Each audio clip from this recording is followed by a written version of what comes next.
It's all about the Macro Productions. What does the goddamn line say, Tony? Please do not use gendered language. Then what? I'll be arrested, put in airport jail?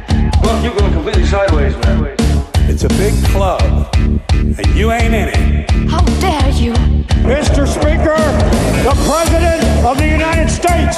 I'm Chris Hansen with Dave on NBC. Jack Marius Tack Theratrix.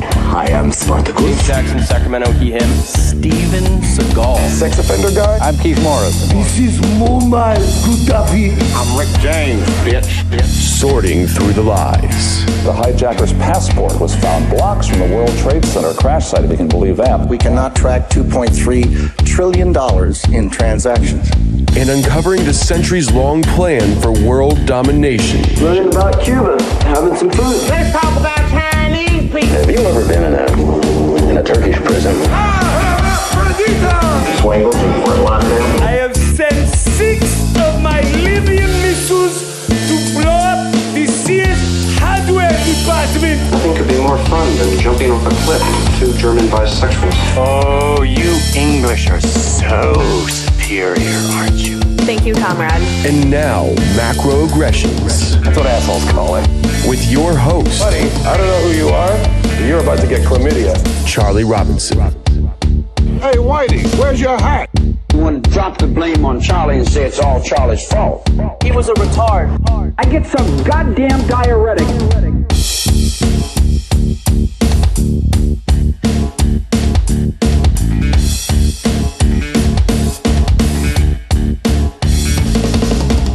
Welcome to Macroaggressions. I'm your host, Charlie Robinson. If you are watching us on Rumble, Band.video, Vigilante TV, or you're listening wherever podcasts are served, thanks a million. We appreciate the support. Thanks 10 million, by the way, as we're about to hit 10 million downloads. So thank you guys all for the support over the years. If you want to connect with me, macroaggressions.io is the website to do that.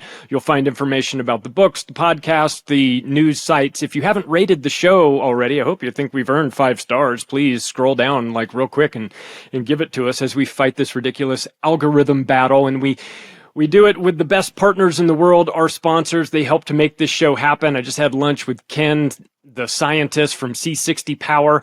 They make the best C60 out there. It's a carbon 60 atom. It was theorized by Buckminster Fuller. The team that discovered carbon 60 wound up winning the Nobel Prize for it. It is the most powerful antioxidant known to man. And I'll tell you how I know it works. The way I know it works is because when I did a metabolic functions assessment test with Christian Yordanev, we went through the results on his show. We got to a part that it gave a score for DNA damage, and my score was so low that there's green, yellow, and red, and you want it in the green. Mine was so far in the green that it didn't have a score associated with it, and Christian thought that the test was broken or messed up on that one part, and I said, no, this is because I take C60 every day and have for the last 4 years. So if you're interested in something that can really help at least your DNA damage, go to shopc60.com and just take a look and see what you think. The promo code is MACRO. That'll save you some money. It's the most powerful antioxidant known to mankind. Like it's really helpful, and it works on your pets. If you have an aging pet, I have a cat. I have 3 cats, but one cat is trained to wake me up at 5 o'clock in the morning to get C60, which is not the greatest habit that I have allowed. But, the cats know that it helps them out. So if you're an aging pet or you've got an aging pet, you just want to feel a little bit better, go to shopc60.com. Read up about it, see what you think. If you found something that you like, the discount code on your way out the door is MACRO. And these statements and products have not been evaluated by the Food and Drug Administration. This product is not intended to diagnose, treat, cure, prevent, or mitigate any disease. ShopC60.com, promo code MACRO. And also to the folks at Chemical Free Body, I don't know what to tell you. They make supplements that work. In a world of supplements that are filled with sawdust and dog shit, we've got a product that actually works. ChemicalFreeBody.com. Check it out. ChemicalFreeBody.com/macro. If you do that landing page, it'll automatically kick in your discount for you. Get the Green 85. do the detox bundle. It's a 90-day program. Drink Green 85 every morning, take a handful of these capsules, and I'm telling you, it'll change your life. I've done it twice. It really, honestly works.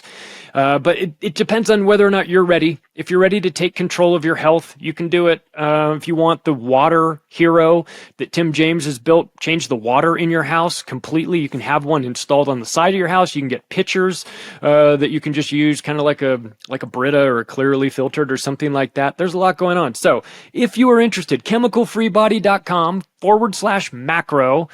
Take a look and see what Tim James and the crew are working on over there. Get the Pat Miletich Super Soldier formula as well. All you UFC guys out there who are interested, Pat partnered up with them. So take a look and see what you think. Well, it's my pleasure to introduce to the show, to you, a new guest. Ladies and gentlemen, please welcome Mark England. Hey, Mark. Great to see you. How are you? I'm doing very well, Charlie. Thanks for having me on. Thanks for listening. Well, you and I got connected through a mutual friend, Abe Max. Abe was on this show a couple of weeks ago, and Abe and I met at Anarchapulco at the largest anarchist conference in the world. He was walking down the beach. He strolls up. We're all out there having breakfast. Everyone at my table knew him already. I didn't know Abe, but I got to know him a little bit on that trip. And I said, hey, we gotta, come on my show. And he was coming on, he was getting ready to come on my show. And he says, I'm happy to. I want to talk to you.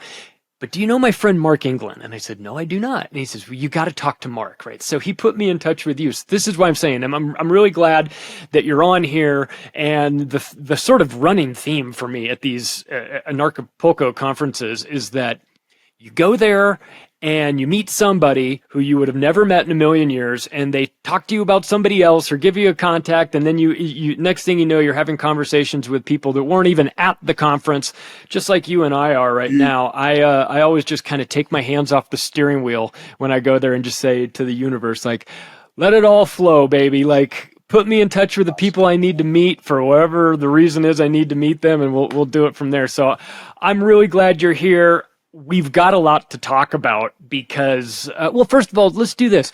Just tell everybody what it is that you do, because what you do is extremely important and super powerful. And if only the world knew about it, we might be in a better spot. So luckily we've got you here, and maybe the whole world won't know about it, but at least this audience will, and that's good enough for me. So what are you working on over there, Mark? Well, for shits and giggles, I help people break Luciferian spells. We don't put that on the website, we do. We run a coaching certification business. So for the past 18 years, somewhere between full time and overtime, the whole time I've been researching, presenting, coaching, and now teaching on the power of words and stories. We're known in the space. For people that know about us, I would have a large following. We're known as the language people. That's cool. Nice to be known for anything. Talking about abracadabra. We're known for doing that. Been talking about that a lot for 10 years. Talking about how to help people dismantle the victim mentality by definition. Most people have never heard the definition of the victim mentality. This is like I said before we started recording, this is my 455th podcast that I've been on, talking about one thing, the power of our words and stories. And very frequently, I will recite the definition of the victim mentality, invite everybody to write it down. That puts you in a very exclusive club. And when I say breaking Luciferian spells, I'm going off of Rudolf Steiner's definition. So Rudolf Steiner said any force that seeks to constrict or control is by definition Luciferian. And nothing ever works out for me. Nobody will ever really love me. Everybody's got it so much easier. I can't keep living like this, which forces you to stare at a picture of you continuing to live like that. These are all sentences. Maybe one day I'll get to the gym and lose some weight. Maybe one day, because it's not going to happen with those words. These are all flavors, and the victim mentality has got 31 flavors of ouch and pain and sting and woe and constriction. And people are putting a lot of excess pressure on themselves. That's an understatement with their mindset, with the story that they tell themselves. So I'll put Enlifted's definition. So Enlifted is our company. I'm one of the co-founders. I'm the head coach. I deliver all of our certifications. We've got over 500. It's not over. It will be once we graduate Group 51 because we do 10 at a time for the level 1 certifications. I'll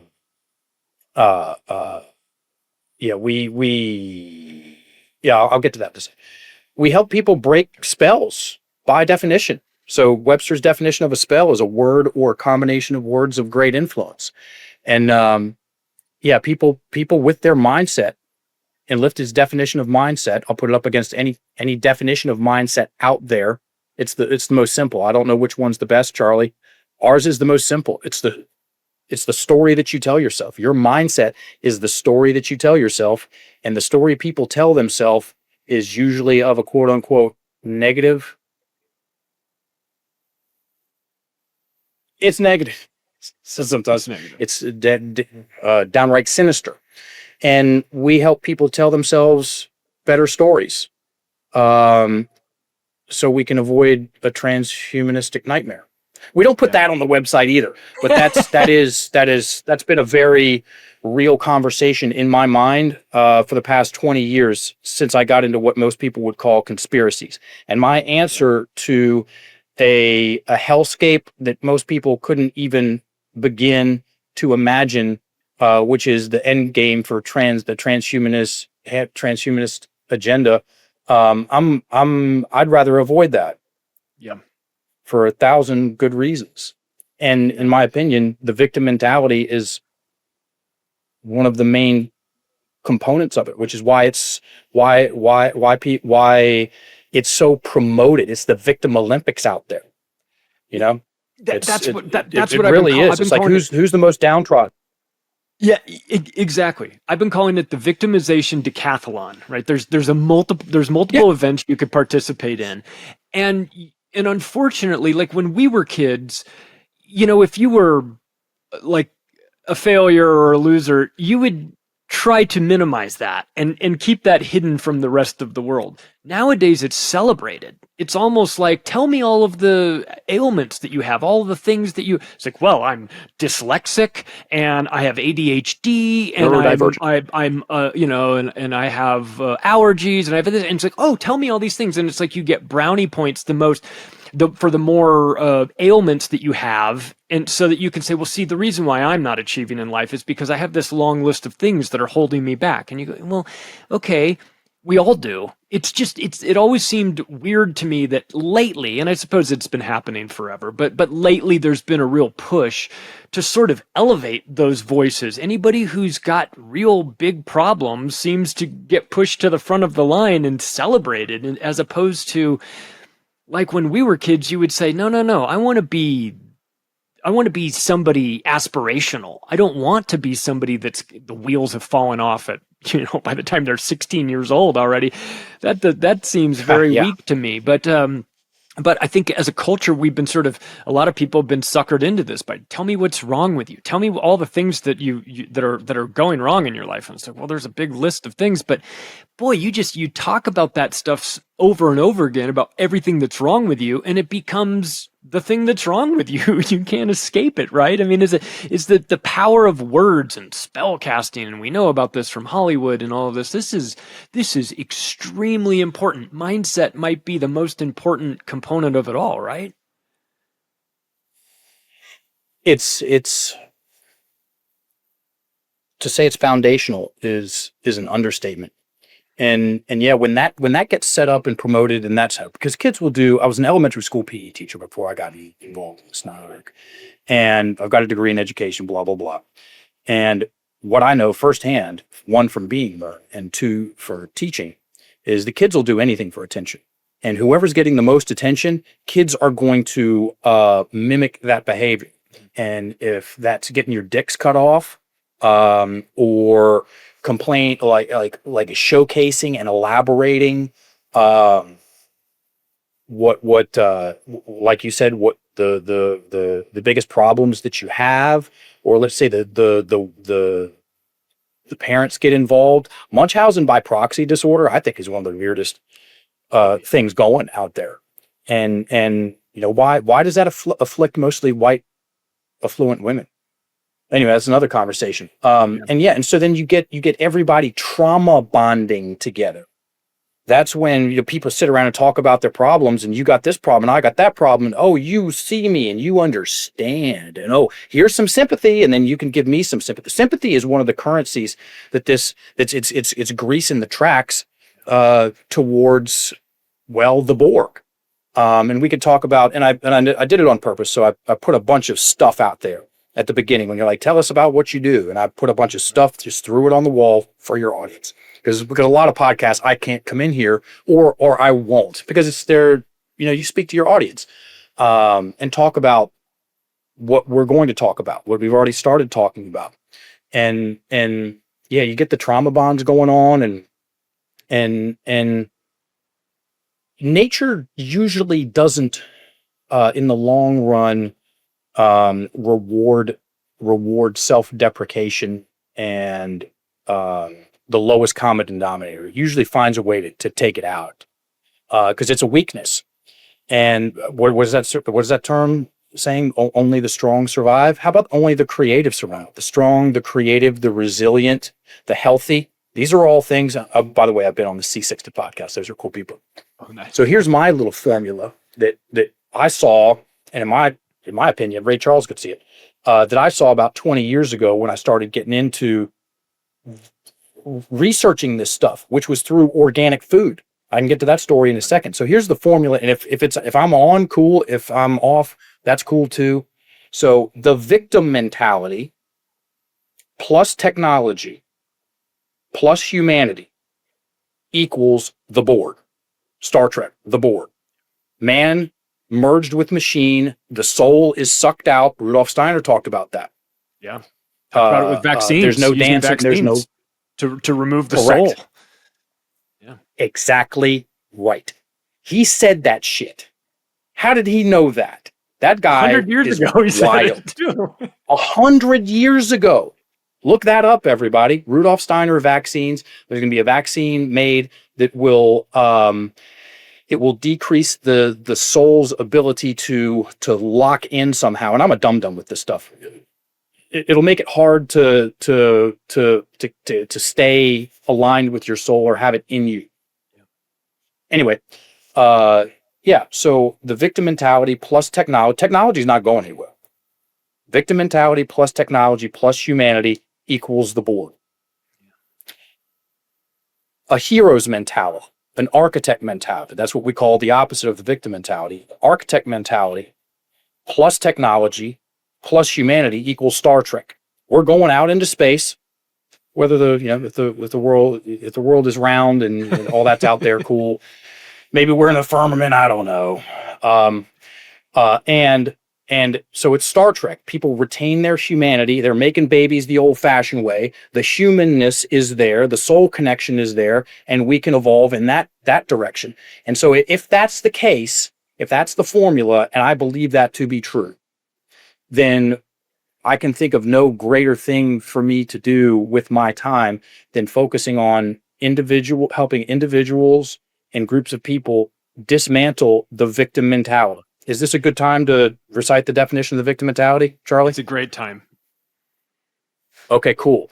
Everybody, grab a pen and piece of paper if you want to put yourself in a very exclusive club. Most people have never heard the definition of the victim mentality, much less written it down. And when you put pen to paper, this is called the learning pyramid, 30, 50, 80, 30, 50, 80. You remember 30% of what you hear, 50% of what you write, 80% of what you turn around, teach, share, or explain.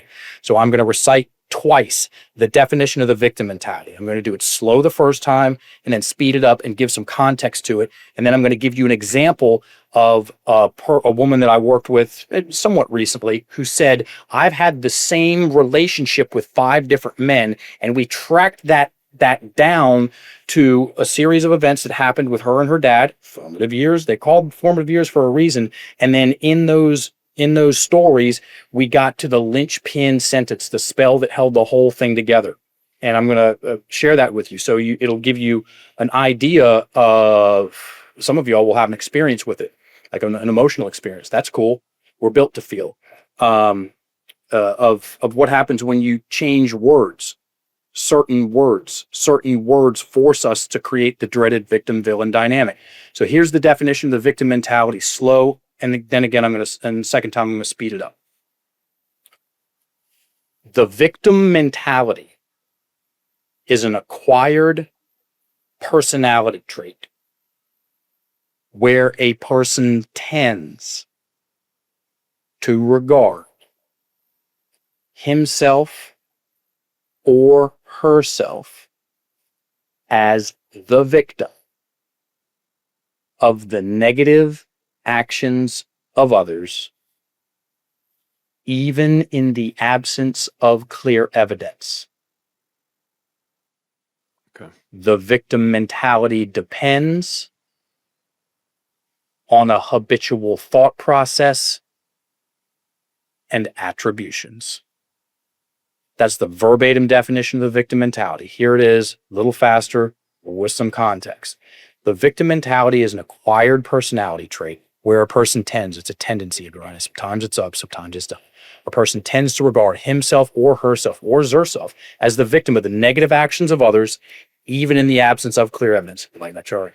Second sentence, the victim mentality depends, circle that word, on a habitual, underline that word, thought process and attributions. That second sentence is right between the eyes, right where it belongs. The victim mentality depends, as in it has to have a habitual, which accurately implies duration and addiction. Thought process, what's that? Glad y'all asked. It's how you put your words together. Everybody has a thought process. And then attributions. What's an attribution? It's a characteristic. And other than the words that people use unconsciously, because people are not thinking about their thinking. That's Alan Watts right there. When you learn to think about your thinking, you become alive in a new way. People are not thinking about their thinking. You did not learn this in high school English class. So other than the words that force people to create the victim-villain dynamic, the characteristic that we pay attention to the most after the words is how people breathe. There's a reason why most people's breath is trapped in their chest. And it comes down to the stories that they keep in their head that are super scary and how they use their words on the regular. And so I'm a very, very, very simple man. I've only had 2 real jobs, an elementary school PE teacher, and now this. Okay. I struggled massively all the way through school. Took me a long time to get all that out, to get out of everything. I have a handful of MMA fights, amateur, way back in the day. It's like, I'm not cracking nuclear fission over here. What I do pretty well is take something that's complicated and make it simple so I can understand it, right? And so what we do in a very simple way is teach people about how their language, and when I say language, I mean internal dialogue and external dialogue.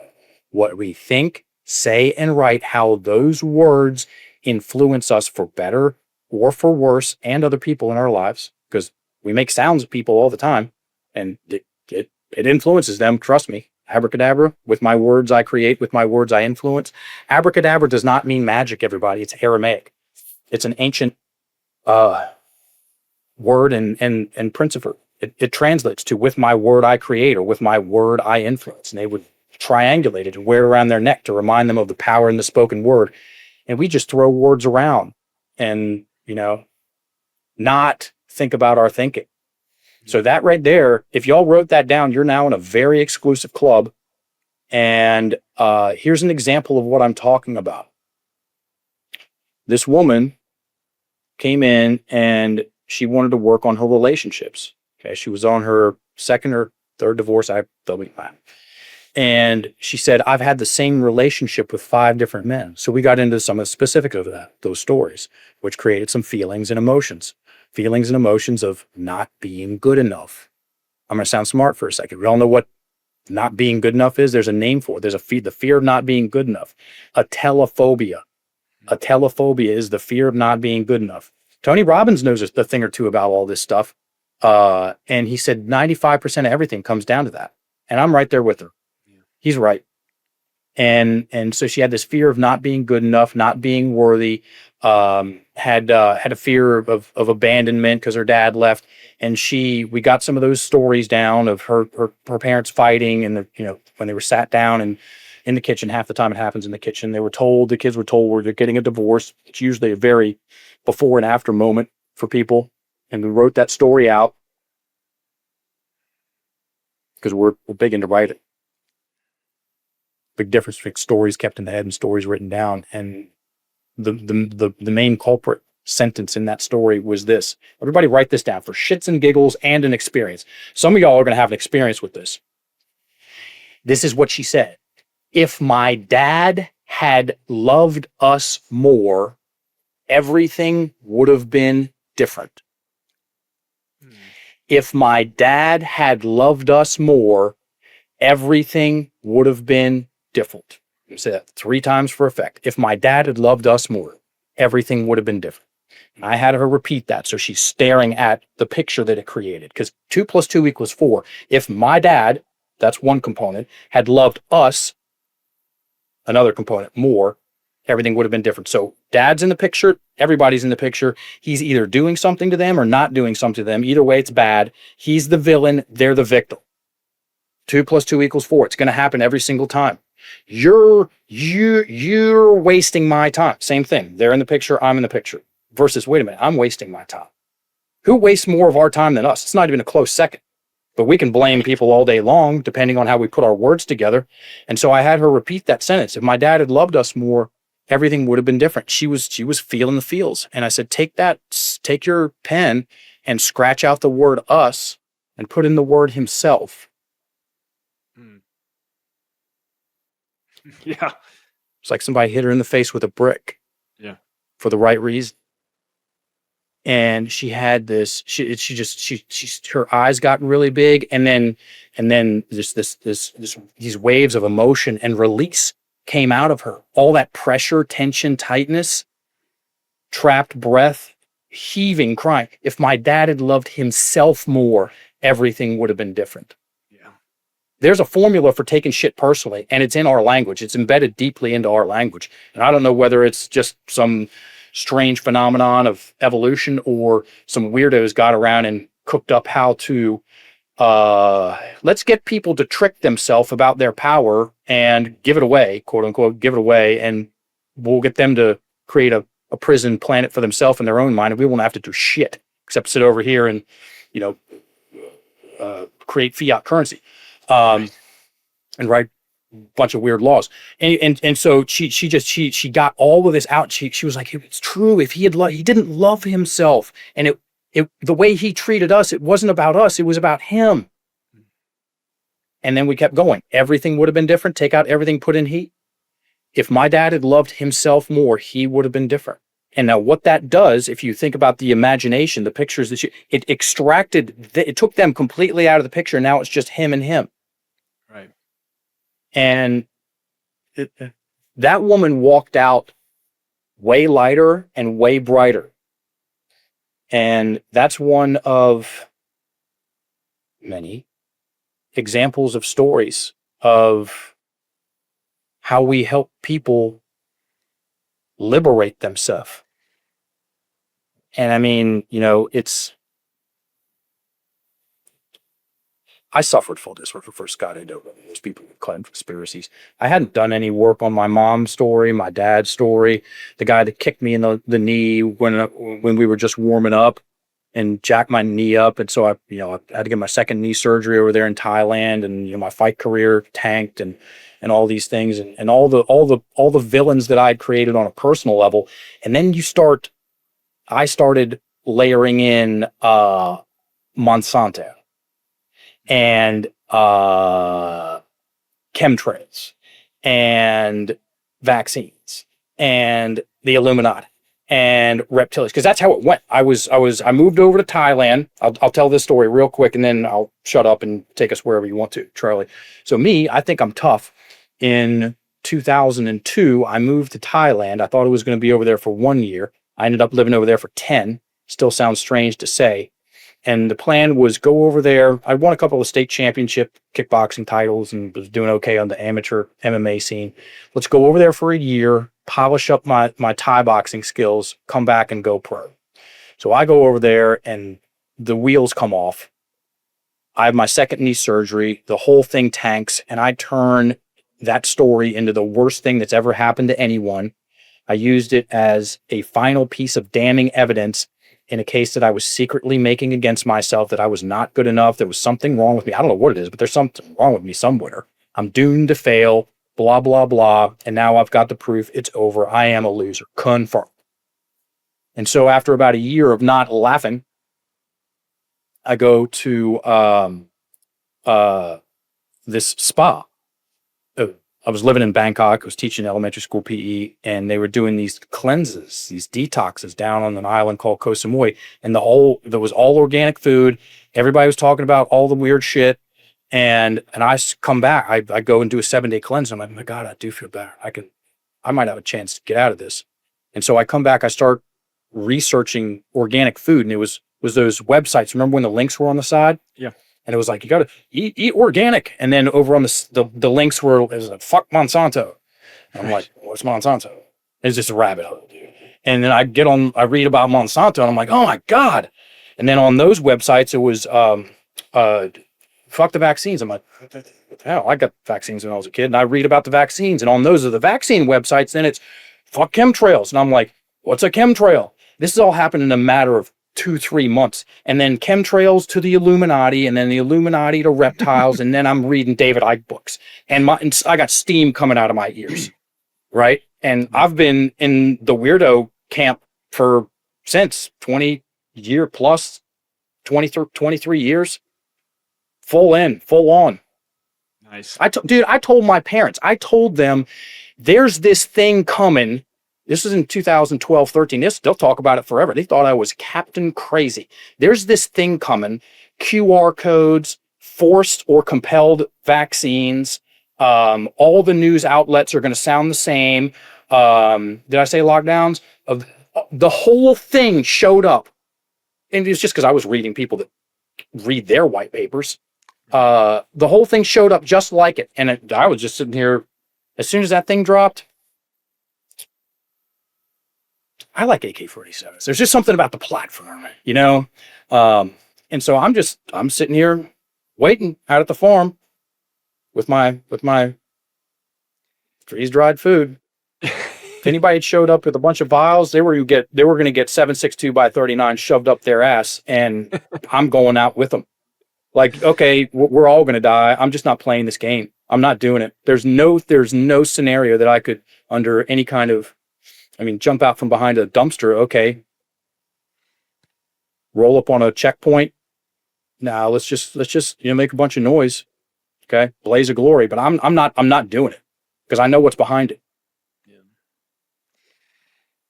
Anyway, yeah. That's a lot. I'm glad. It's funny because everybody's story is a little different. What's funny is that I was into all of this stuff as well by about 2004, 2005. Nice. But the book that opened my eyes, Confessions of an Economic Hitman by John Perkins. I actually read that book in Thailand on a dive trip at Koh Phi Phi Island, sitting on a boat, doing 3 dives a day. I'd go down, and I remember that this was how I knew it was a good book. And I remember being down at the bottom and looking at my gauge, and it was like, it's time to go up. And I was like, well, it sucks that this dive is over because we're just getting into some good stuff, but it's time to go up.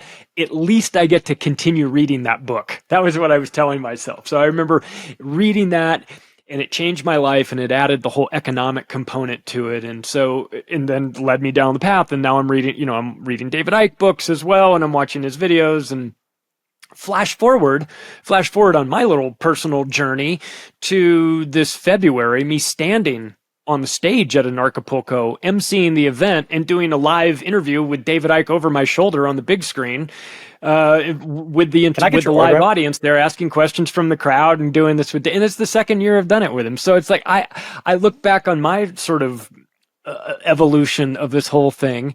And there's certain people that just had a bigger impact than others. And sometimes it was books and sometimes it was videos or presentations, and you never really know what it was. But John Perkins and David Icke, man, they kicked my head open about 20 years ago.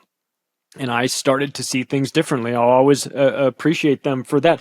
But I gotta follow up on this one question about the victim mentality, because in that definition, the very first sentence is it's an acquired personality trait. So if it's acquired, we can discard it, correct? Correct. A less fancy word for acquired is learned. It's a learned personality trait, which brings up a variety of good points here.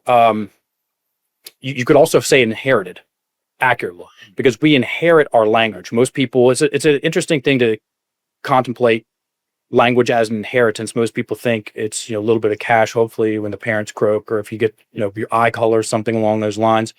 We inherit the stories that our parents told themselves. We inherit the stories and the words and the sounds that our parents used with us, the language patterns, just look at accents. It's very specific. And then you can get into some really weird shit with epigenetics and inherited trauma. Okay, epigenetics, epi means above or before, and then genetics, it's your genetics. So what's above or before? Another way of saying that, what turns on, turns off genes. Okay, it's energy. Look up cymatics.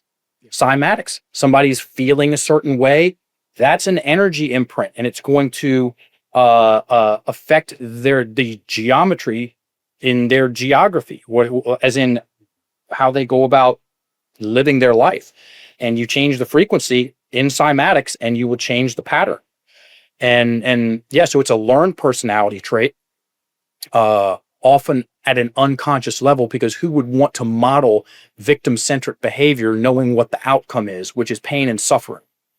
And then the unlearn means to undo the effect of. So another way of saying what we do is we help people unlearn the victim mentality methodically and simply. That's one of our main calling cards. I don't get into neuroscience. That shit's way too complicated for me. Right. I'm rubber meets the road, words and breath. Let's get those stories out of your head so we can look at the words, so we can look at them and then make some changes. We got to slow the story down. And I believe that we are, if someone told me that we're creating these control systems because of 8 billion people collectively projecting out different variations of the victim mentality onto the feedback system that the universe is, I'm not saying that it is that, I'm saying it could be that, then all that is a reflection of the collective victim mentality. Cool. And if it's not, if it's just strictly metaphysical parasites and a bunch of satanic pedophiles, that's cool too. Or a mix of both, that's cool too. Either way, I'm doing the same thing. Right. That's when I came to some existential comfort about this whole thing. I've gotten my life to a place where I'm doing this work regardless. Not to save the world, not to help humanity. Those are, or do my part to save it. I'm doing this work because I think it's cool. I think it something about it just fascinates me. And as in help, what happens when people change words? And I got to that existential comfort in May 2020. One of our coaches called me. So May 11th, 2020 was the day when it was declared a global pandemic. 2 weeks to flatten the curve. Remember those guys? This one of our coaches called me on, or sent me a text in May. He was freaking out. And I'm like, yeah, sure, let's get on a call. And so I'm driving. I remember exactly where I was. I was driving down to see my nieces and nephews. And I got on a call with him, and he's freaking out. It's like, oh my God, this and that. No, what are you gonna do? And I thought about it, and I said, buddy, I don't care if a thermonuclear warhead is about to land on my fucking nose. I'm going to work. I'm going on podcasts. I'm sending the emails. I'm teaching classes. And Buckminster Fuller would agree. He said, I'm paraphrasing, he said, it's going to be a neck and neck race to the very end. So come what may. It's like, you know, okay, you're doing this. Whether the world is flat or round, I'm going to do what I'm doing. If everybody up on Capitol Hill is a fucking reptile, I'm still going to do what I'm doing. I'm not going to live any different. And that's when, and I'm not going to treat the people in my life around me any different. That's when I got to that place and I was like, oh, this is great, man. You know, then in a very real way, I'm free. What did you notice during the COVID era? Because it really broke a lot of people. It separated families. It put people in a very, a fight or flight state of mind, and they were ready to, they were ready to curl up in a ball and just take it. And a lot of people lost their humanity during this. Not only did it break them down mentally, but it broke them down like as a person, like the way that they would treat their neighbors or their family members. Well, you can't come in here unless you're fully you're on board with the thing. It's like, well, I've known you my entire life. I'm good. No, you're dirty. You're less than. It ruined a lot of relationships. How was your world? I mean, I'm in the same boat as you. Like, I'm just going to keep doing what I'm doing regardless. But sometimes are better than others. And during that time, things were very chaotic. Were you finding that people were drifting into your orbit more than before or less? I mean, was fear getting the best of them, or were they able to recognize, like, I need to fix this, that there's a problem here? How was COVID for you? COVID for me was awesome for a variety of reasons. One, my business partners, we're long timers in this conversation, and the decision was made a very long time ago before this thing showed up officially, what we were going to do and what we weren't going to do. I've heard a number of people say, whatever you did over COVID is you got a good look at yourself. Okay. Yeah. And when they rolled this thing out, I was like, okay, you're going to do that. I'm gonna go to work, and then I'm also gonna sign up for every fucking gun training that I can get my hands on, and I did, and I'm still doing it. Look up Haley Strategic Partners, everybody. I've been training with those guys. I went on tour with them for the past 2 years. They're super cool with this whole thing too.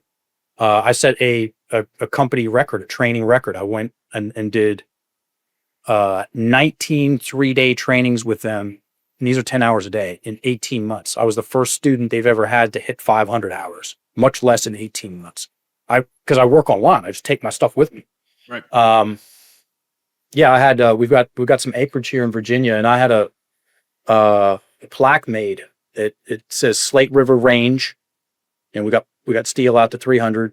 Slate River Range, established March 11th, 2020. That's the day that they declared the pandemic. And then in Latin it says Nucus me lingit, which is lick my nuts. Yeah. And so yeah, I'll send you a picture, buddy. Let's exchange some phone numbers after this, Charlie. Let's stay in touch, man. You're a homie. And so yeah, we also I've got access to a lake house. Lucky us. My dad he played football really well and started his own chain of convenience stores. And he did well. So, I stayed up at the lake house and had parties the whole time. Yeah. I had parties, weekend parties. We probably did 5-6 weekend parties up there. And then probably 15 work retreats where we'd get the whole team and maybe 10 people up there. It was very social for me. Good. Nobody was wearing masks. Everybody was at home twiddling their thumbs, and all of our certifications are online. And so we were perfectly positioned to capitalize on those STEMI checks and people needing community and wanting to do something positive for themselves. And, we are good at what we do, and we give a shit. And so we did very well during COVID. COVID wrecked some people. It also strengthened a lot of people. For sure. You know, myself and my business partner, my friends and everything. We were tight before, and now it's just bedrock solid. Yeah. So, you know, and you know, my family, one person got one shot in the extended family. That's very low. That is very, very low. And it's because I was a crazy person, and I said all this shit many years ago. So, yeah, I'm sound like Alex Jones. I want a pro-human future. I'm glad that you were able to get your family to listen to you. That is a rarity a lot of times. There's a lot of people who have been talking about this in advance or even when it was in the process of happening, myself included, talking to people close to us, and we were not getting a very positive response. We were getting, you know, well, let's hold off and let's see how things play out, or you're not a doctor, or, you know, or maybe you're right, but I don't know. You know, all the excuses that we have. So you see some of that victim mentality impacting people during COVID a lot. You know, I'm the victim. I'm here. I'm home by myself. I can't do any of this. I can't. And then that becomes embedded into your mindset. Do you think it's possible that some people just do not want to be successful because it comes with too many responsibilities of being successful, that they've just decided it's easier to declare themselves a failure and then punt on the responsibility of being successful or being, you know, fulfilling yourself, and that you just say, well, maybe if I just never had it, then I won't know what I'm missing or something along that. How's the mindset of people that choose not to be successful when you know that they actually could be?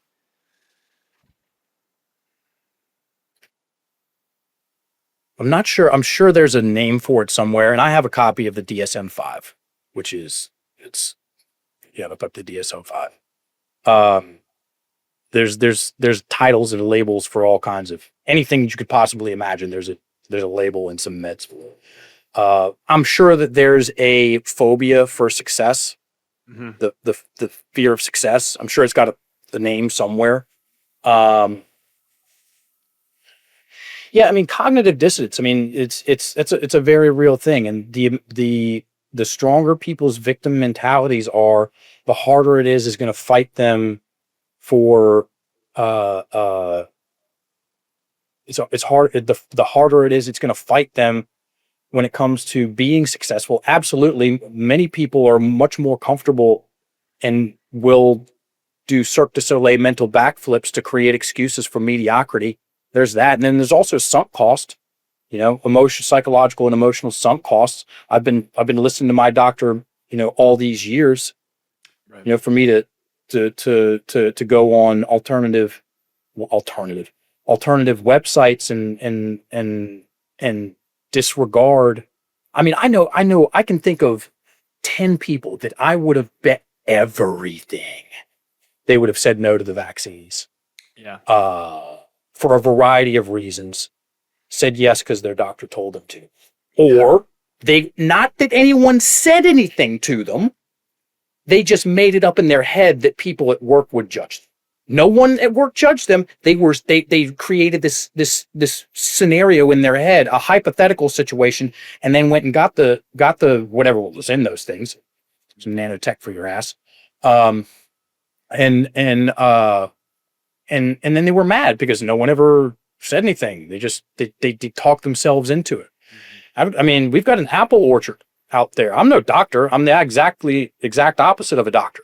I don't have the mental faculties to become a doctor.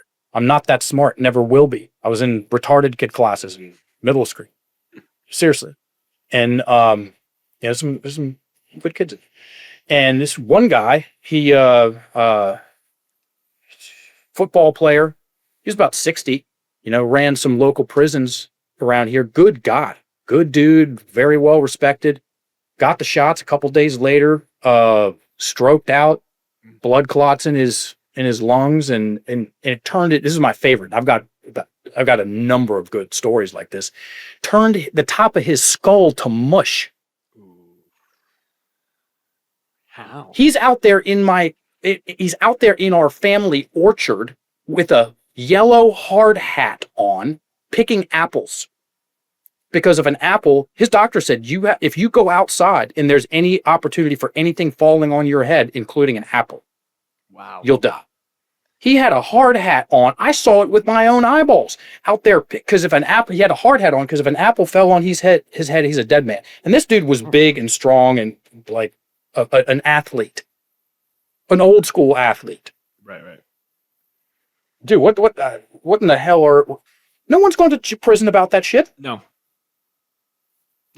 Not one person that I'm aware of. No, I'll tell you what, if we wanted to have a victim mentality, we would have plenty of good reasons from our government. They give us plenty of reasons to be a victim and because they're constantly victimizing us. And I think there's maybe a line that where you can draw where you're allowed to recognize that you're being victimized. Maybe it's not necessarily that you're internalizing it or necessarily complaining too much, but you're allowed to recognize the state is abusing me and they are making me into a victim, and I need to acknowledging that. I don't think is sort of playing into the defeatist mindset of saying, "Oh, I'm always a victim." You're allowed to recognize if somebody is legitimately making you a victim, but then staying in that situation. And the way I've kind of described this is that if you had a relationship with your spouse, like the way the state has a relationship with you, you would file a restraining order against them immediately, or if not divorce them a long time ago for the psychological manipulations that they play with us. So I feel like we do get victimized, and it's important to recognize when that's happening to us. But there's that line, right, between like where you recognize it and where it becomes your identity. Very good point. And I'm imagining that a lot of your audience was thinking the same thing. Here's the point with that, everybody. One of the calling cards of the victim mentality is having little choice or no choice. And dismantling that or turning the volume down on it, one of the exact opposite of the victim mentality is creating choices for yourself. There's so much stuff that people can do to get in the game and counter these forces. How about you grow a garden, get in shape, hang out with cool people, start a podcast, teach people about the power of words and stories, go to Anarchapulco. If somebody was like, okay, you Charlie, sit down with a piece of paper, you got an hour to come up with 100 legitimate things that one would make some babies the old fashioned way. Okay. Come up with 100 things. You have 1 hour that are,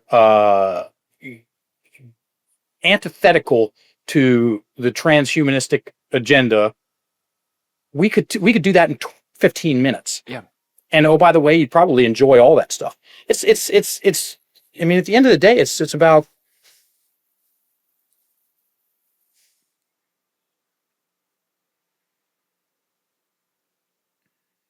getting control of the field. Yeah, the old fear. It runs our lives, our little lizard brains, we get in there and we start making calculations. Well, what if this, if I did that, then this bad thing could happen. Or if I did this, then this other bad thing could happen. And we're always sort of, I think maybe in a protective kind of way, we're trying to keep ourselves out of situations that we think would be detrimental to us. But I've talked myself out of some good things by dragging fear into it. I've envisioned a scenario that doesn't exist except in my mind, and I have allowed that to talk me out of, well, if I did that, then this could happen or that thing could happen, and so there's no point in it. And boy, I feel like it's one thing when your parents are telling you can't do anything, or you'll never amount to anything, and that's a whole another side. But our internal self-sabotage, our what the chances that we didn't take because we thought that there might be some bad outcomes from it. I don't know how you can never quantify that, right? That might be the most devious thing. I put that in the same category as self-censorship, right? Like all the things that you could have said, might have said, wanted to say, but didn't say for a variety of reasons. At some point that starts to feel very heavy, that you're not letting yourself be authentic. And I wonder about that with just our overall mindset. Like, are we our own worst enemy? Most of the time. And it's also only part of us. If the victim mentality was the totality of someone's mindset, they wouldn't get out of bed. Okay. Most of the time, the victim mentality, or that shit ass voice in your head, it's a small part. It's just the loudest. It's just the loudest. And was one of the things we do in the certifications is, and most people would pay not to take our certifications because they're very confronted, first and foremost, because it's an inside job. The inside job when it comes to working with people and their mindset is to work on your own first.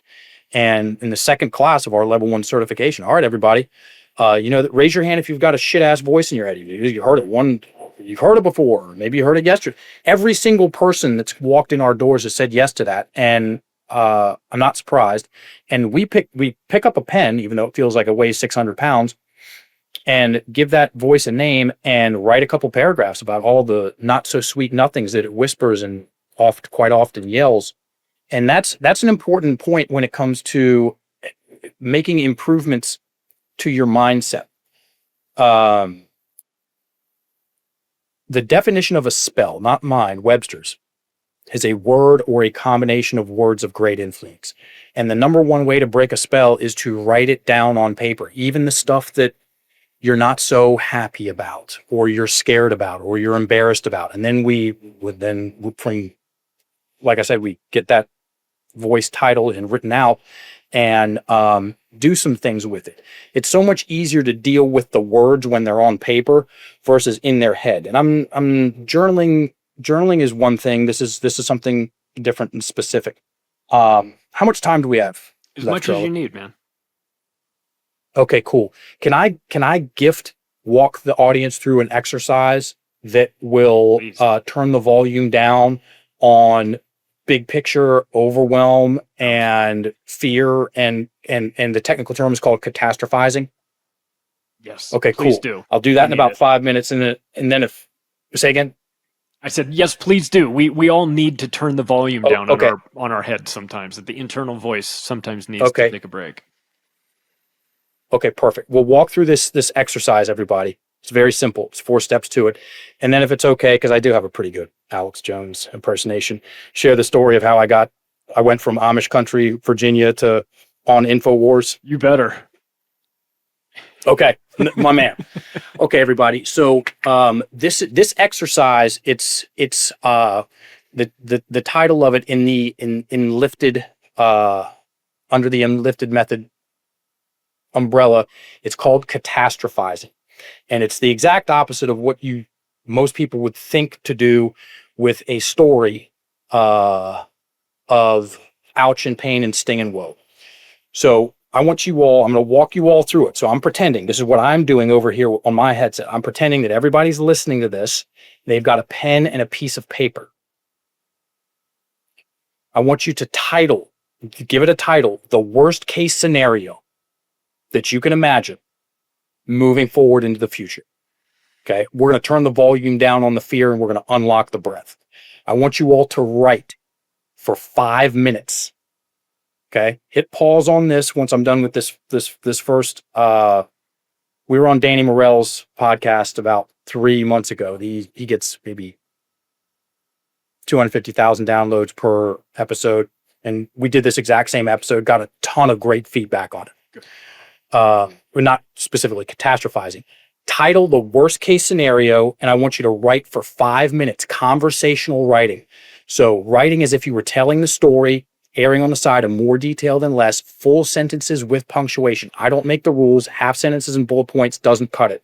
The devil is in the details. The details meaning conversational writing. So writing is if you're telling the story. I want you to write for 5 minutes as if, write for 5 minutes about what you're most scared of moving forward into the future. Could be an economic collapse, could be supply chain issues, could be 6G, Big Brother, nanotech, swarms of drones, alien, whatever, Project Bluebeam, whatever it is. Write for 5 minutes on it, conversationally, hit pause. I'm assuming that you're back. Step 1, title it, write it out just like you did. Step 2, I want you to read what you wrote. Read what you wrote and allow yourself to have any feelings and emotions that come up. It's normal, it's natural. Okay, that's step 2. Hit pause, read it. You're back. Step 3, same story. I want you to read the exact same story 30% slower than your normal rate of speech. This is super important. What happens when someone slows down their rate of speech? Glad you all asked. The breath starts to loosen up. Here's a very reliable, it's not a principle, it's a law. The faster the story goes, the harder it is to change. The faster the story goes, the harder it is to change, because the faster the story goes, the tighter the breath gets in your chest. And just like running sprints, when you go out and run real fast, you get myopic. You get tunnel vision, and you can only see what's ahead of you. And same thing with stories. Stories kept in the head goes super fast. Breath gets trapped in the chest. We get myopic, lose access to our creativity. We zoom in. So step 3, that same story, read it slow, 30% slower than your normal rate of speech. Pause. You're back. Step 4, this is it. Same slow read, 30% slower. At the end of each sentence, I want you to do the unthinkable. I want you to do this. So read it slow. I'm afraid we are heading into a nightmarish, technocratic, pedophilic overlord system, period.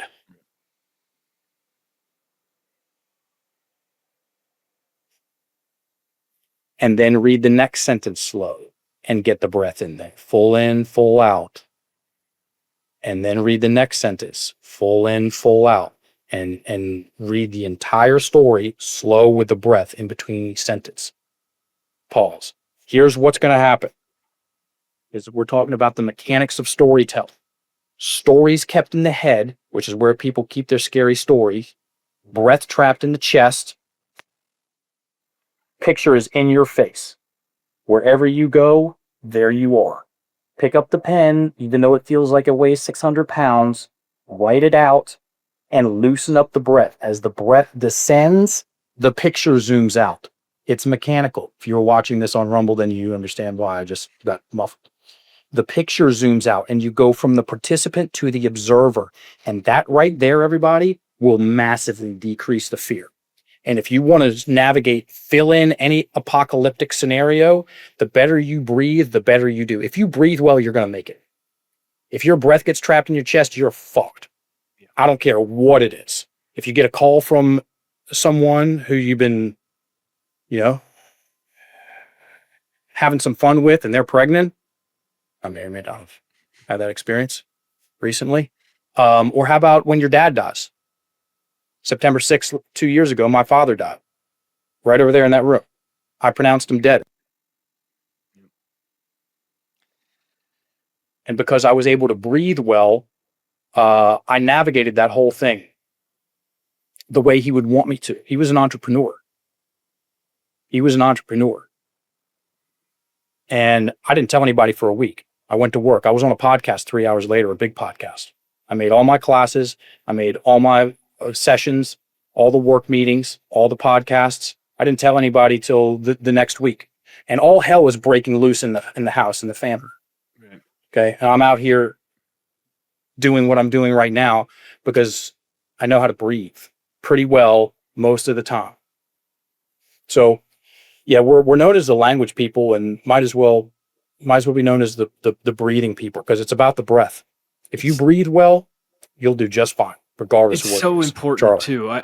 I went through a transcendental meditation class over a four-day period, and this was years ago, and it really sort of got me into. They really wanted me to focus on paying attention to my breathing, and it's so funny because it's such a, it's such a natural element of just being humans. We never really think about it, and maybe if you're at the gym, you're a little out of breath or whatever. That's when it comes into it. But just going about our day-to-day life, most people the last thing they're thinking about is breathing. It's automatic for them. They're certainly not thinking about the quality of the breath. But every single person I talk to who does a lot of work in the space of improving somebody's focus or their mental clarity, they all, without fail, all talk about breath. So it has to be important. I don't know a ton about it, but I know everybody I talk to tells me the same thing. So from time to time, when I'm in a situation, I try to be mindful and breathe. And I'll tell you about a situation that this last year at Acapulco, having a shamanic ceremony with Bufo. And Bufo is very scary. Well, scary in the sense that it's the most powerful psychedelic known to man. And so you go into that knowing like, okay, you got to be focused, and you got to be sort of aware, and you got to be on it. And I caught myself right as the trip was kicking in, realizing that I was doing this. I was like holding my breath, because it was so intense. And in the middle of it, I remember telling myself, breathe, breathe, breathe, breathe. Like you could almost kind of forget to breathe. And as soon as I got my breathing under control, and I wasn't trying to like hold my breath like I was going underwater to experience some trip, I flopped out. I laid back and I flopped out, and everything kind of kicked off, and it was great. But it wasn't until I got my breathing under control, because I was starting to, I was getting a little bit fearful of where it's going, because it's so intense, and it's that temptation to sort of like, I'm just going to hold it in. And that was the last thing I needed to do, is hold it in. And once I got my breathing under control, things opened up. So I'm glad you're talking about breathing. It's one of those things that it's easy to be dismissive of it and go, yeah, breathing. Okay, got it. Yeah, it's like when I have Tim James from Chemical Free Body on, he's talking about eating. He's talking about how you have to chew your food more, and how the process of this. He's like, you have to be aware of this. If you're aware of it, you'll do it the right way. And if you're not aware of it, you'll be doing it the wrong way. And I'm like, God, I have to remember instructions on how to eat too. He's like, yes, you have to. And so, but as I've gotten better at it, I've sort of normalized it and made it a bit of a habit. And so things have changed. So are you of the belief that people can break out of this rut that they're in and change some things about themselves, about maybe their breathing, maybe that they can really, really change their lives without investing in, psychotherapy or all the things that traditional medicine says you need to fix? Or you think that this is really makes impact with a lot of people? I promise you, it'll make a exquisitely profound impact and improvement to anybody's life who gets their breath low and slow and keeps it there. So most people's breathing is high and tight, unconsciously. There's so many ways to go about unlocking the breathing. First things first is to know the importance of the benefit side. And I mean, if you got kids, I'm assuming a lot of people listening have kids. We also inherit our parents' breathing patterns. Okay. Yeah. It's called entrainment. Look it up. And when parents breathe well, their children automatically mirror those breathing patterns. And that's why a lot of, it's very rare for a child in a high stress environment. What is that? That means everybody's holding their breath. In a high stress environment, to come out cool, calm, and collected. That's very rare. And okay, here's an example. A guy joined our level 1 certification at the time I was taking sales calls. This was a few years ago. And we allocate 1 hour for those calls because we want to make sure that everybody knows what they're signing up for, which most people do. And we've got questions for them. They've got questions for us. Cool. Yeah. So anyway, this guy gets on the call and he owns a CrossFit gym in Texas. And first thing out of his mouth, he goes, I just want to let you know I'm signing up. And I want to tell you why. And then we could talk about whatever else. And I go, the mic's yours, buddy. What's going on? He goes, I listened to you talk about the day your dad died and how you did, what happened, how you handled that. I listened to that. I listened to that podcast twice under the one he was talking about. And he said during his wife's second pregnancy or second labor, so they have a 3-year-old child. His wife is having a complicated birth in the hospital. All the buzzers are going off. People are coming in and out. Chaos. And his 3-year-old son is going nuclear in the room. And he said, well, I could say something, or I could get my breath low and slow and keep it there. Okay. See what happens. Because we remember in that podcast, he said he got his breath low and slow and kept it there. And in 2 minutes, in the middle of all this chaos, his son crawled up on his chest and put his head on his chest and went to sleep. And he said, right then and there, I'm signing up for this certification. And do you need an enlifted certification to be able to breathe well? No, you don't. Okay. We definitely help people address one of the main culprits of why they don't breathe well, which is the story that they tell themselves. If there's a lot of conflict language, if there's a lot of projecting, she did this to me, or he won't let me live my life, or soft talk, thinks, maybes, mights, sort of, guesses, that's going to force people into those stress responses, and the breath will stay trapped. Anyway, go on YouTube. It's free. And take some breath work. Type in breath work class and watch what happens. Because here's the thing, everybody, you'll feel it. And if you feel it, then you know it. Yeah, so for sure. That's one of the unlocking of the breath is one of the, if not the hallmark of a job well done when it comes to personal development. In my personal professional opinion, that I've never said it like that before. And now that I'm saying this out loud, I'll noodle on it later. I might disagree with myself. I might agree with myself. It's the metric. Did your breathing improve? Okay. I'm a fan of psychedelics. I've done most of them. Went down and I had these visions from ayahuasca in the thing. Okay. Did your breathing? Oh, well, cosmic consciousness. Did your breathing improve? I read all these books about how to have better relationships. Did your breathing improve? Because guess what? If your breathing improves, then your relationships improve because your vibe is going to be different. Your vibe is going to be better. Go on a date and hold your breath, everybody, all the boys, all the dudes, and let me know what happens. And if you really think about it, like the DSM-5 or all these labels, how much of that shit is just people holding their breath? Oh, I have social anxiety disorder. You mean you're holding your breath? I get really nervous when people question me. Oh, you mean you're holding your breath? I suffer from premature ejaculation. Oh, you're holding your breath. That's what premature ejaculation is. You're holding your breath. You're all in your head nervous and like squirt, and nobody likes that shit. Right. Get your breath low and slow and watch what happens. It's just across the board. Way better improvement of everything.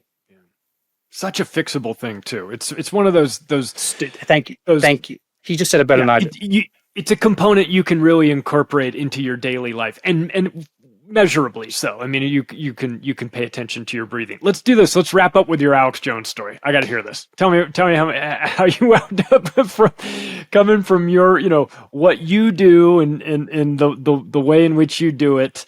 How you wind up on InfoWars. I'll do this in 4 minutes. I could make it 14 doing so. So I'm out in the sticks, everybody, and for this would, so we went on InfoWars November. When I say we, I mean, I go on, I'm the mouthpiece, but there's a team. November 2023. And 4 years prior, I went out to the end of the road, and we're out the country, and I put 4 InfoWars bumper stickers on the stop sign. Mm-hmm. And there they stayed forever. And I'd drive out and there'd be my stop sign with the InfoWars stickers on it for 4 years, until I think it was June 2023. I'm driving out and I'm coming over the hill, and I can see off in the distance there's no stop sign. I'm like, what the hell? So I drive up on it, and someone had run it over and then shot it up. Okay. Put a couple of bullet holes right in the middle. And I'm like, well, okay then. And so I go back home and wait for the cover of darkness. I may or may not have drank a 6-pack of Guinness, drive out, yank the thing out of the ground, throw it in the back of the truck. I'll neither confirm nor deny.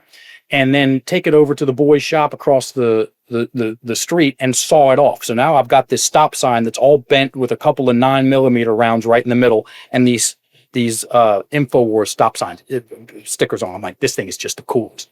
And so it sat over in the corner for about a month. And then finally I looked at it and I was like, I'm going to get that in Alex Jones's hands. Words, abracadabra, with my words I create. And not long after, one of my friends, Naomi, hot ass bikini model, Australian Naomi, went to the premiere of The Great Awakening. Mickey Willis. Yep. Of course, you know, did the Plandemic 2. She was dating the editor. And so she's in the green room. She sends me a video. I'm watching the premiere, which is in Austin, Texas, from my garage. And Alex Jones rolls in. He's the guest of honor, folks. And then she sends me a video of her in the green room, his wife in the green room, and him in the green room. And I go, there it is. And his wife became very good friends. And so she was living in Austin at the time, and we were coming in to do the Luke Story podcast, which is, he's a biohacker, knows about all this stuff. Huge Alex Jones fan. Mm-hmm. We were coming in to do his podcast, and I was like, hey, can you get us a dinner with Alex Jones? And went back and forth, and she does. So we are at this barbecue restaurant on a Tuesday night. Wednesday morning, we're going on the Luke Story podcast. It's the biggest podcast we had been on to date. Mm-hmm. And I mean, that guy's meticulous with his health regime. Okay. And guess what? If I'm having dinner with Alex Jones and that guy's ordering beers and shots of Patron, I'm going there. And so Alex Jones comes in, larger than life. Hey, everybody! I just want to let you know this is really, really cool. Having dinner with you all, and this is a barbecue joint that we've gone with my family for a long time. And, so I got really good brisket. I recommend the brisket. And so we sit down and have dinner with Alex Jones. It's me, my business partner, Kimberly Keston, our podcast host, Naomi, Alex Jones, his wife, and then Ulrich, who just fades in our world. And he's holy court, telling stories. We're drinking beers, shots, and then halfway through he goes, yeah, Mark, well, I watched some of your videos on the victim mentality and how you go about talking about it. You make it really, really simple and easy to understand. I think our audience would really like you to come on, and if you can make it, come on at 1 o'clock on Thursday. We'd really like to have you on the show. Right. And I'm sitting there, I've got a piece of brisket on the end of my fork. I'm thinking to myself, okay. So I go, yes, Alex, I'll come on your show. So we end up staying there for a while. I rock up to the Luke Story podcast. I'm not wearing it, but I can tell that I've been up drinking the night before. And Luke was super cool guy. He's like, hey, how y'all doing? Like in Austin and stuff. And I'm like, well, he's little bit of a controversial figure, and we were out to dinner last night with Alex Jones. He goes, oh my God, I'm the biggest Alex Jones fan. And I go, dude, I'm going on InfoWars tomorrow. Oh, and he just loses it, starts fanboying us. I actually put them in touch a couple months later, and he went on his show last year. Anyway, so I rock up. We're almost done. I rock up to this complex and I pull in, and there's no numbers anywhere. It's this big industrial complex. Take where the Google Maps told me to go, and I'm parked there, and I lock eyes with this guy across the parking lot who's in this. He's all tacked out, body armor, comms, of course, guns, multiple mags, handcuffs. And he comes up to the truck and he goes, "Hey, what's going on, man?" I'm like, "Hi." And he goes, "Well, what are you doing?" And I go, "I'm here to do an interview."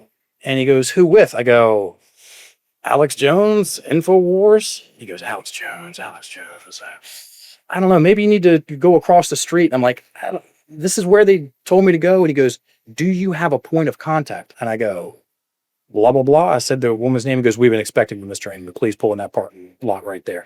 And then he saw some stickers on my truck. We start talking about gun shit. And then I walk in, and the rest you can see if you Google Mark England InfoWars. Nice. It's on band.video, actually. So yeah. And I went on there and talked about the same damn thing. The victim mentality, the dangers of it, and how it's an important thing for us to do regardless of what the government does. Yeah. The government wants to light everybody on fire. Great. Tell yourself a story that you're confident and competent and unlock your breath. Okay. The government just goes away and never bothers anybody again. Great. Tell yourself a story that you're confident and competent and go plant a garden either way. Yeah. And enjoy your life. Yeah. Either way, enjoy your life. Well, I'll tell you, it's important to have a good mindset. You know, that way you can turn your goals into reality. I know there's a lot of people out there that think that only happens because somebody got lucky or whatever. There's a lot of reasons why you might pretend that somebody else was successful and you weren't, but it's about mindset, right? About how you view the world and how, you know, if you go into it with the right frame of mind, it's not to say that everything is going to turn out your way every single time, right? But you're just going to be in a better place mentally for it, whether it's interacting with other people and bringing good energy into the mix or bringing good breathing into the mix, right? As you said, it's like really important how you handle and how you carry yourself and how you behave and it's okay to be successful. You know, it's okay. It's an attractive quality, I think, in people. So this idea that you have to talk about how all the things that are, you know, barriers to you. I mean, I think maybe some of your good friends are there for you and they want to help you work that out. And I think there's value in that. But if you're telling perfect strangers about all the hurdles that you face, who's interested in that? Like, that's just that's a personality trait that I'm not really interested in hanging out with people like that are doing that, you know, and when I catch myself doing it, I have to be mindful of that as well. Say, well, don't go down that path. So I think the good news is, Mark, that a lot of this stuff is fixable, right? I mean, if we're gonna, some things are out of our control, right? But to the extent that these things, if we're aware of them, it's pretty good. If we're aware of them first, then we know we need to fix them. And then if we don't know how to fix them, we can find people like you that can help us fix them, right? Like, so we're not alone here, right? And we don't get born with this instruction manual on how to run our lives. And we kind of have to figure it out as we go along. And every now and then I bump into a guy like you and I go, okay, well, good. Like, you're like an emotional mechanic, right? Like, I could take my car into the shop with you. Dude. You could, you know, you can fix a couple things, but you can also say the next time you hear this rattling, it means it's this thing, right? And you can go in there and fix it yourself, right? So that's kind of, sometimes we need that, right? You need a coach, you need a gym partner, you need somebody to say, hey man, your mentality right now is dog shit, but it's fixable. Let's fix it, right? Is that where we go? 1,000%. Anybody can get in shape. Anybody can get in better shape. Okay. Regardless. Anybody can make some improvements to the story that they tell themselves. That's their mindset. That's our mindset. And if somebody changes their mindset, they're going to be using different words. That's where the rubber meets the road.